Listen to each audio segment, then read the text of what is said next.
अब खबरों की ओर रुख करते हैं, जहां दिल्ली में हनुमान जन्मोत्सव की धूम रही। पूरी दिल्ली में इस धूमधाम से मनाया गया। पुरानी दिल्ली चांदनी चौक के प्राचीन सिद्धपीठ मंदिर श्री नरसिंह जी और श्री शुद्ध हनुमान मंदिर को श्रद्धालुओं ने अच्छी तरह से सजाया। मंदिर पर रंग बिरंगे लाइटें लगाई गई, फूलों से मनोहारी सजावट की गई। हनुमान जन्मोत्सव के मौके पर दिन भर जगह जगह भंडारे और भजन कीर्तन किए गए। साथ ही अलग अलग झांकियां भी निकाली गई।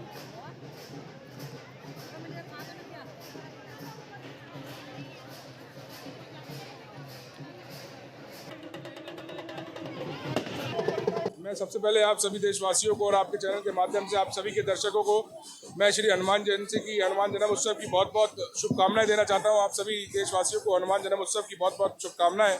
और आज का दिन अपने आप में ही बहुत बड़ा है, क्योंकि आज के दिन हमारे श्री हनुमान जी महाराज का जन्म हुआ था। तो आज का दिन अपने आप में ही बहुत महत्व रखता है। दिल्ली में हनुमान जयंती की धूम काफी देखने को मिली। पूरी दिल्ली में इसे धूमधाम से मनाने की तैयारी भी रही। अब विधायक सौरभ भारद्वाज ने हनुमान जयंती के मौके पर भव्य शोभा यात्रा का आयोजन किया। इस दौरान सौरभ भारद्वाज ने बताया कि आज पूरे देश भर में हनुमान जयंती मनाई गई। काफी हर्षोल्लास के साथ वो हर साल अपने विधानसभा क्षेत्र में हनुमान जयंती मनाते हैं। इसके साथ ही उन्होंने देशवासियों को हनुमान जयंती की शुभकामनाएं दी।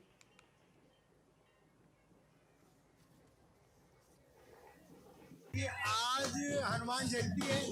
मेरी तरफ से सभी आपके श्रोताओं को बहुत बहुत भगवान हनुमान जयंती की शुभकामनाएं। आज यात्रा चिराग दिल्ली के सनातन धर्म मंदिर से शुरू होकर शेख सराय, एपीजे स्कूल और खिड़की एक्सटेंशन तक जाएगी। रास्ते में आने वाले सभी मंदिरों के अंदर ये यात्रा रुकेगी, भगवान का आशीर्वाद लेगी। और मेरी तरफ से आप सबको भी बहुत बहुत शुभकामनाएं। देखिए, हनुमान जी हमेशा भगवान राम के साथ रहे। जो संकट भगवान राम पे आया, हनुमान जी ने मिटाया। तो हम चाहते हैं देश में, दिल्ली में जो संकट आए, बाबा हनुमान जो है उसको हरे। दिल्ली पुलिस बीते एक साल से मेगा जन सुनवाई कार्यक्रम आयोजित कर रही है। बता दें कि पिछले साल जुलाई में इसकी शुरुआत की गई थी, जिसका मकसद था लोगों को मौके पर ही समस्या से निजात मिल पाए। इसी कड़ी में पश्चिमी जिला में भी मेगा जन सुनवाई कार्यक्रम का आयोजन किया गया। इस आयोजन के दौरान करीब 500 शिकायतें आई, जिसमें से 300 से ज्यादा शिकायतों को तत्काल प्रभाव से निपटा दिया गया। कार्यक्रम की अध्यक्षता special CP law and order second division Sagar Preet Hooda ने की है। कार्यक्रम में वेस्टर्न रेंज के अधिकारी मीनू चौधरी, डीसीपी घनश्याम बंसल और एडिशनल डीसीपी प्रशांत कुमार मौजूद रहे। इंक्वायरी ऑफिसर नहीं होता है, तो इसलिए एक दिन निश्चित किया गया है कि उस दिन 11 से 1 या 2 के बीच आकर अपनी कंप्लेंट के निवारण के लिए वो आईओ से मिल सकते हैं। इसके साथ साथ वहाँ पर सीनियर अधिकारी भी प्रेजेंट रहते हैं, एसएचओ भी होते हैं, एसीपी साहब भी होते हैं। और हम पुलिस ऑफिसर्स भी जो इस तरह की कंप्लेंट से छोटे मोटे आपस के झगड़े हैं, उनको हम भी बुलाते हैं कि आपस में बैठकर निपटारा हो जाए। कुछ हमारी एडवाइस उनको हम दे देते हैं और काफ़ी कंप्लेंट्स का निपटारा हो जाता है। तो ये जो मुहिम है दिल्ली पुलिस की, काफ़ी सक्सेसफुल मुहिम है। और हमारे जो पुलिस आयुक्त महोदय हैं राकेश अस्थाना जी, उनका बहुत जोर है कि जो पब्लिक की सुनवाई है वो होनी चाहिए और उनकी जो समस्याएं हैं उनका निदान या निवारण प्रॉपरली होना चाहिए। तो उसी प्रक्रिया के तहत ये मेगा जन सुनवाई आज ऑर्गेनाइज की गई है, जो सभी डिस्ट्रिक्ट हेडक्वार्टर पे ऑर्गेनाइज की गई है, जिसमें सीनियर पुलिस ऑफिसर्स भाग ले रहे हैं। दिल्ली पुलिस ने आज मेगा जन सुनवाई की, जिसमें 500 शिकायत आई और 300 शिकायत को साथ के साथ निपटा दिया गया, जिसे देखने के बाद, सुनने के बाद लोगों में एक अलग खुशी थी कि साथ के साथ उनके केस का निपटारा हुआ और वो भविष्य में भी ऐसा चाहते हैं कि इसी तरीके से उनको इंसाफ मिले। मैं किरण शर्मा, नेटवर्क 10, दिल्ली। भारत में 169 साल पहले 16 अप्रैल को ही पहली बार यात्री ट्रेन चली थी। भारत में पहली यात्री ट्रेन 16 अप्रैल 1853 को मुंबई और ठाणे के बीच चली थी। इस तरह भारतीय रेलवे शनिवार से अपनी सेवा के 170वें वर्ष में प्रवेश कर रही है। इस मौके पर रेल मंत्रालय ने ट्वीट कर कहा कि प्रगति के लौह पथ पर अग्रसर भारतीय रेल के बेमिसाल 169 साल रहे। रेलवे ने अपनी विकास यात्रा में स्टीम इंजन से लेकर के अत्याधुनिक वंदे भारत ट्रेन तक का शानदार सफर तय किया है। ये सफर जल्द ही बुलेट ट्रेन के लक्ष्य को भी हासिल करने वाला है। 169वें स्थापना दिवस पर रेल परिवार को हार्दिक बधाई। आजादी के बाद रेलवे ने विकास की नई रफ्तार पकड़ी और जो सफर भाप के इंजन से शुरू हुआ था वो वर्तमान में स्वदेशी तकनीक से निर्मित अत्याधुनिक semi high speed Vande Bharat train तक पहुंच चुका है। और ये सफर दिल्ली में ऑनलाइन एयर टिकट बेचने का झांसा देकर लोगों के साथ लाखों रुपए की ठगी करने वाला गैंग का भांडाफोड़ किया गया। नॉर्थ जिला साइबर पुलिस ने ऐसे 2 आरोपियों को 3 राज्यों में छापेमारी के बाद बहराइच से गिरफ्तार किया है। बता दें कि नॉर्थ जिला साइबर थाना को गैंग के ठगी के कारनामों की शिकायत मिली, जिसके बाद डीसीपी सागर सिंह कलसी के निर्देश पर मुकदमा दर्ज कर जांच नॉर्थ जिला साइबर थाना एसएचओ पवन तोमर को सौंपी गई, जिसके बाद पवन तोमर की टीम ने टेक्निकल सर्विलांस की मदद से आरोपियों को पकड़ने के लिए हरियाणा, पंजाब और बहराइच में छापेमारी की, जिसके बाद फरार दोनों आरोपियों को गिरफ्तार किया गया। पुलिस ने इनके पास से 4 mobile phone, 8 SIM card, 10 ATM card, bank की पासबुक भी बरामद किए हैं।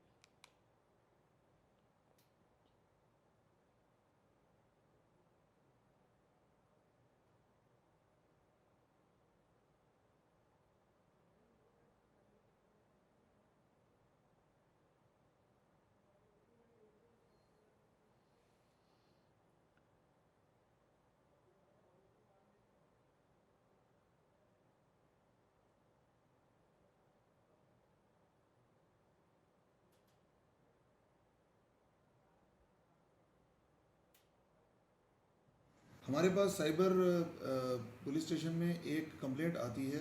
दिल्ली यूनिवर्सिटी के एक प्रोफेसर हैं श्री रमेश चंद्रा, इन्होंने कनाडा में जाना था तो इन्होंने ऑनलाइन पोर्टल सुलेखा ऐप से सर्च किया टिकट बुकिंग के लिए। इनके पास एक पोर्टल से एक व्हाट्सएप कॉल मैसेज आता है। उन्होंने अपने आप को ट्रैवल एजेंट बताया। जब उनसे टर्म बातचीत करी गई तो इन्होंने KLM की एयरलाइन की टिकट वहाँ से बुक करी। इसके चलते इन्होंने 1,49,000 के करीब पैसे इनको ट्रांसफ़र किए। जब इन्होंने बाद में टिकट चेक करी तो टिकट जो थी वो गलत निकली, कैंसिल निकली। हमारे पास आए, हमने तुरंत टेक्निकल सर्वेलेंस इसमें माउंट की। हमने इस इन्वेस्टिगेशन में 3-4 स्टेट्स में अलग अलग जगह जहाँ सुराग मिलते थे रेड्स भी करी। फाइनली यूपी के बहरेच में हमें ये 2 लड़के जिस पे ज़ीरो इन हुआ था, जिनका नाम प्रवीण तिवारी एंड रोहित कुमार राज है, ये वहाँ से हमने इनको एप्रीहेंड किया है। दिल्ली के रोहिणी जिला साइबर थाना पुलिस ने एक ऐसे गैंग का भांडाफोड़ किया है जो बेरोजगार लोगों को मल्टीनेशनल कंपनी में हाई प्रोफाइल जॉब का ऑफर देकर के ठगी कर शिकार बनाते थे। पुलिस ने आरोपियों के कब्जे से 23 debit card, 3 laptop, 9 mobile, 9 SIM card, 7 बैंकों की चेकबुक, फर्जी रबर की मोहर बरामद की है। रोहिणी जिले के एडिशनल डीसीपी रविकांत कुमार के मुताबिक पकड़े गए आरोपियों की पहचान दिल्ली के उत्तम नगर निवासी आयुष राजपूत और जनकपुरी निवासी सिद्धार्थ के रूप में हुई है। दरअसल रोहिणी जिला साइबर थाना पुलिस को पोर्टल के जरिए से ठगी की एक शिकायत मिली, जिसके बाद पुलिस ने ये कार्रवाई की। साइबर पुलिस स्टेशन ने ऑनलाइन चीटिंग करने वाले एक गैंग को वश किया है जो मल्टीनेशनल कंपनीज में जॉब दिलवाने के नाम पर सीधे साधे युवकों को चीट करते थे। ऑनलाइन इंटरव्यू लेकर मल्टीनेशनल कंपनियों में नौकरी दिलवाने के नाम पर रोहिणी साइबर थाने में कई शिकायतें आई थी। शिकायतकर्ता जतिन पाल द्वारा थाने में दी गई शिकायत पर इंक्वायरी करने पर पता चलता है कि इस तरह के गैंग दिल्ली के जनकपुरी और उत्तम नगर इलाके में एक्टिव हैं। अतः एसीपी ब्रह्मजीत सिंह और इंस्पेक्टर अजय दलाल के सुपरविजन में एसआई विजेंद्र कायदान के नेतृत्व में एक टीम का गठन किया जाता है, जिन्होंने टेक्निकल एनालिसिस, मनी ट्रेल और मुखबिरी के तहत मिली इंफॉर्मेशन पर काम किया और इस आधार पर जनकपुरी व उत्तम नगर से सिद्धार्थ कार्की व आयुष राजपूत नाम के 2 साथी ठगों को अरेस्ट किया।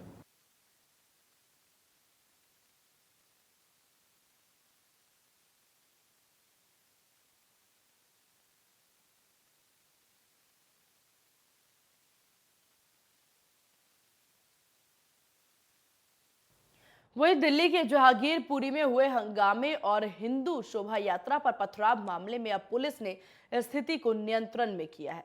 तनाव की स्थिति को देखते हुए इलाके में भारी मात्रा में पुलिस बल भी तैनात किए गए हैं। वहीं दिल्ली के स्पेशल सीपी दीपेंद्र पाठक के द्वारा मौके पर पहुंचकर लोगों से शांति बनाए रखने की अपील की गई। बीजेपी सांसद मनोज तिवारी का कहना है कि सोची समझी साजिश के तहत ये किया जा रहा है।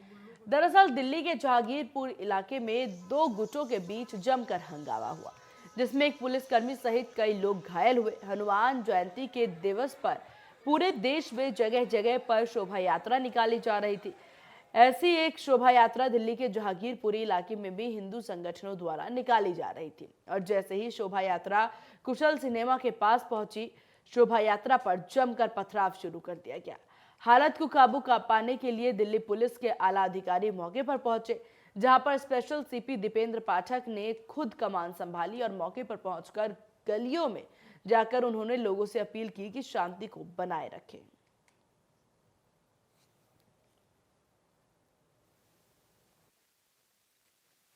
आज जहांगीरपुरी में हुए भगवान हनुमान जी की शोभा यात्रा में पथराव को लेकर के जो तनाव पैदा हुआ है, मैं दिल्ली वासियों से और दोनों ही धर्म के लोगों से, वहाँ के लोगों से अपील करना चाहता हूँ, दिल्ली वासियों से अपील करना चाहता हूँ कि दिल्ली की शांति स्थापित रहे। दिल्ली का जो सौहार्द है, जो भाईचारा है, उसे कोई बिगाड़ ना पाए, इसलिए अफवाहों पे ना जाएं, शांति कायम करने में अपना सहयोग दें। सब लोग मिलजुल करके, तमाम सियासती दलों के भी नेताओं से मैं अपील करना चाहता हूं कि इस समय वक्त है दिल्ली को बचाने का, दिल्ली के भाईचारे को बचाने का। बजाय हम इस तरह के ट्वीट करें जहां किसी भी पक्ष के व्यक्ति को आघात पहुंचे या वो ट्वीट इस तरह का आग में घी डालने का काम करे, उचित रहेगा मिलजुल करके हमें पुलिस के साथ, अपने कार्यकर्ताओं के साथ इस दिल्ली को बचाना है। और यदि कोई इसमें दोषी है तो पुलिस से भी कहना चाहता हूँ इस पर सख्ती से निपटे, दोषियों को बख्शा ना जाए। यहाँ का सिचुएशन पूरी तरह से अंडर कंट्रोल है। जो छोटा झगड़ा हुआ था वो कंटेन कर लिया गया है। जो जहांगीरपुरी के नागरिक हैं उनसे हम गली गली जाकर, घर घर जाकर ये रिक्वेस्ट कर रहे हैं कि अमन चैन शांति बनाए रखें, सौहार्दपूर्ण वातावरण बनाए रखें। पुलिस एडिक्वेट संख्या में हम सब यहाँ मौजूद हैं और सिचुएशन को किसी भी तरह का कोई भी अगर असामाजिक तत्व ये चाहे कि हम सिचुएशन को गड़बड़ कर दें या अफवाह फैला दें, उसको हम कंटेन करने के लिए यहाँ पर मौजूद हैं। और जब तक पूरी तरह से शांति व्यवस्था और जरा सा कोई शक शुबा भी ख़त्म नहीं हो जाता, तब तक हम यहाँ पे रहेंगे। और लोगों से अपील है, और आपके चैनल के जरिए से भी हम ये अपील करना चाहते हैं लोगों से कि किसी भी तरह के अफवाह पे विश्वास न करें। यहाँ पर अमन चैन शांति व्यवस्था मुकम्मल तरीके से बरकरार है। दिल्ली के जहांगीरपुरी में हनुमान जयंती के जन्मोत्सव पर पथराव हुआ है। हमने अभी वहाँ के पुलिस अधिकारियों से भी बात करी, एडिशनल डीसीपी मौके पे मौजूद हैं, उनसे भी बात हुई। ये घटनाएं जो हैं ये अचानक नहीं हुई हैं, साजिश के तहत हो रही हैं। पुलिस तत्काल इसकी जांच करे और दोषियों को सख्त से सख्त सजा हो। हालांकि वहां की स्थिति अभी सामान्य हो रही है, लेकिन जिन लोगों ने पत्थर फेंके हैं, जो लोग दिल्ली में साजिश के तहत हिंसा फैलाना चाहते हैं, ऐसे लोगों की कड़ी जांच होनी चाहिए। मैं समझता हूं जहां से पत्थर आए हैं, जो भी दोषी है, उनके घरों की भी चेकिंग होनी चाहिए। उनके घरों में हथियार तो नहीं है, उनकी आईडी क्या है। और यह रुकते एक बहुत छोटे से ब्रेक के लिए, ब्रेक के बाद जल्द होंगे हाजिर।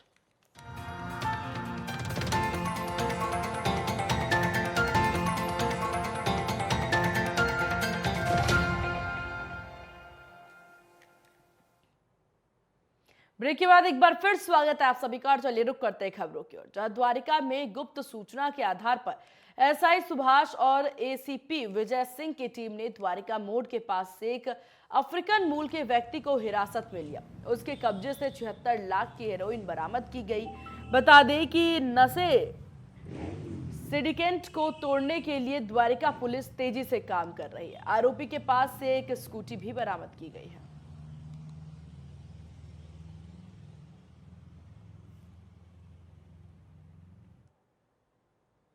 साउथ दिल्ली के स्पेशल स्टाफ की टीम में क्षेत्र में गश्त के दौरान एक गुप्त सूचना के आधार पर छापेमारी करते हुए ड्रग्स तस्करी के मामले में शामिल एक अंतर्राज्यीय ड्रग पेडलर को गिरफ्तार किया गया। इसके साथ ही गिरफ्तार आरोपी के कब्जे से भारी मात्रा में 15.3 किलोग्राम मादक पदार्थ बरामद किया गया है। गिरफ्तार आरोपी की पहचान सुरजीत निवासी जिला एटा उत्तर प्रदेश के रूप में की गई है। साउथ दिल्ली डीसीपी बेनिता मेरी जेकर ने मामले की जानकारी देते हुए बताया कि क्षेत्र में आपराधिक मामलों पर और आपूर्ति पर रोक लगाने के लिए स्पेशल स्टाफ की टीम लगातार गश्त कर रही है। इसी बीच स्पेशल स्टाफ की टीम को एक गुप्त सूचना मिली, जिसके बाद पुलिस ने कार्रवाई करते हुए ड्रग पेडलर को गिरफ्तार किया।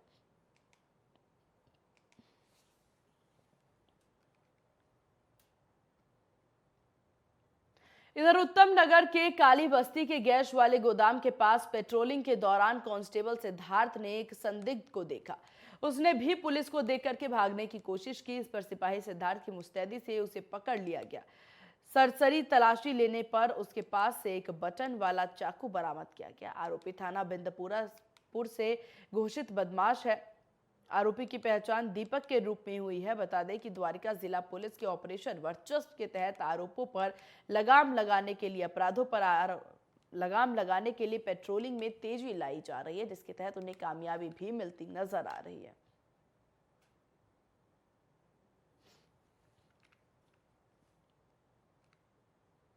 ईस्ट दिल्ली के शकरपुर में बीती रात बाइक सवार 3 बदमाशों के बीच सड़क 2 भाइयों से लूट का प्रयास किया गया, लेकिन बहादुर भाइयों ने हिम्मत नहीं हारी और वो आरोपियों से भिड़ गए। खुद को फंसता देख आरोपियों ने फायरिंग की और मौके से फरार हो गए। घटना की सूचना पुलिस को दी गई। मौके पर पहुंची पुलिस छानबीन कर पीड़ित को थाने ले गई और मामला दर्ज किया। वहीं इस घटना का वीडियो जमकर वायरल हो रहा है।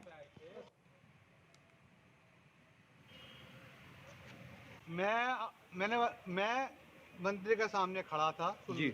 मंदिर सामने खड़ा था, शक्करपुर मंदिर के सामने जी जी शिव मंदिर है जो विकास मार्ग मेन रोड पे है जी जी जी। मेरा भाई पीछे मोबाइल की दुकान पर चार्जर ले रहा था जी। इतने में 3 लोग आए जिनके तीनों के हाथ में पिस्टल थी जी। पिस्टल थी, उसने मेरे को घेर लिया, कह रहे मेरे को कड़ा उतारो कड़ा उतारो। जब मैंने कहा क्या हो गया भाई साहब, मैंने कुछ किया आपका, क्या तू कड़ा उतार? तो इन्होंने मुड़ के देखा और ये बीच में आ गए कि कैसे उतार दे कड़ा, कड़ा तुम्हारा है क्या? वो कह रहा गोली मार देंगे। मैंने पिस्टल पे हाथ लगा लिया, एक को पकड़ लिया, जब ईंट उठाई तब भागे वो और 4 फायरिंग करी उन्होंने मेन रोड पे। उधर दिल्ली में डबल मर्डर से सनसनी फैल गई। मां और बेटे का शव घर की दूसरी मंजिल से बरामद हुआ है। हत्या के बाद शख्स ने व्हाट्सएप मैसेज कर अपनी पत्नी और 15 साल के बेटे की हत्या की बात कबूली है। पूरा मामला शाहदरा की गीता कॉलोनी इलाके का है। पुलिस के मुताबिक शुरुआती जांच में आशंका जताई जा रही है कि खाने में जहर देकर के हत्या की गई। हालांकि मौत की वजह पोस्टमार्टम में पता चल पाएगा। पुलिस ने हत्या का मुकदमा दर्ज कर लिया है और आरोपी पति की तलाश कर रही है। 3:40 का एक कॉल आई थी। एक सचिन नाम का बंदा अपना वाइफ को बेटा को दोनों को मर्डर कर दिया करके फिर अपने आप बोल के गया मैं खुद मर जाऊंगा। फिर इसी काल में हमारा जो SHO PCR सब मौके पर पहुंचे, एडिशनल DCP ACP सब मौके पर पहुंच के फिर हमने चेक किया। 2nd फ्लोर में 2 डेड बॉडी मिली थी। बेड में जो लेडी हैं उनका वाइफ है, जो अलेज्ड है उनका वाइफ है, 40 साल का उम्र है। फिर इनका बेटा फ्लोर में पड़ा हुआ, उनका उम्र 15 साल का है, 9th क्लास का पढ़ाई कर रहा है। बिकॉज ऑफ डेथ अभी हम इन्वेस्टिगेट कर रहे हैं। प्रॉबेबली स्मॉदरिंग होगा, लेकिन पोस्टमार्टम से पता चलेगा फाइनल क्या है।